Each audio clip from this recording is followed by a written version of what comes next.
யாருக்கு ஓட்டு போட போறீங்க? அது ரெண்டாவது. முதல்ல ஓட்டு போடுறதுக்கு ஓட்டர் ஐடியில உங்க பேர் வந்துருச்சான்னு தெரியுமா தெரியாதா? வரைவு வாக்காளர் பட்டியல் வெளியாயிருச்சு. இந்தியாவில இல்லாத அளவுக்கு தமிழ்நாட்டில் மட்டும் 1 கோடி பேரை தூக்கி ஓரமா வச்சிருக்காங்க. நீங்க உண்மையிலே ஓட்டர் தானான்னு உறுதிப்படுத்திட்டு உள்ள வாங்க தம்பி அப்படின்னு எலெக்ஷன் கமிஷன் சொல்றாங்க. சரி, நம்ம பேர் வந்துருச்சா வரலையாங்கிறத யாராவது தேடி பார்த்தோமா? அதுக்கு போய் வெப்சைட்ல பேரை போட்டு அதை போட்டு இதை போட்டு என்னென்னமோ சொல்றாங்க. அதெல்லாம் யாரு பண்றா அப்படின்னா அவ்வளவுதான் சிரமப்பட வேண்டாம்.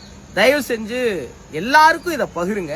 உங்க போனை எடுத்து 1950 1950 1950 இந்த நம்பர், ஒரே நம்பர் தான் 3 வாட்டி சொல்றேன், தப்பா எடுத்துக்காதீங்க, எத்தனை வாட்டி போட்டுறாங்க. இந்த 4 நம்பரை போட்டு நார்மல் மெசேஜ்ல ECI election commission of India அப்படிலாம் ECI மட்டும் போட்டு ஒரு ஸ்பேஸ் விட்டு உங்க ஓட்டர் ஐடியில ஒரு நம்பர் இருக்கும் தெரியுமா, அந்த நம்பரை போட்டு மெசேஜ் மட்டும் அனுப்பிச்சிட்டா போதும். கொஞ்ச நேரத்துல உங்க வரிசை எண், தொகுதி இது எல்லாத்தையும் அவங்களே திருப்பி அனுப்பிடுவாங்க. அப்படி வந்துருச்சுன்னா ஓட்டர் லிஸ்ட்ல உங்க பேர் இருக்குன்னு அர்த்தம். அப்படி வரலைன்னா ஓட்டர் லிஸ்ட்ல நம்ம பேரை சேர்க்கறதுக்கு என்ன செய்யணுங்கிற முயற்சியில் இறங்க.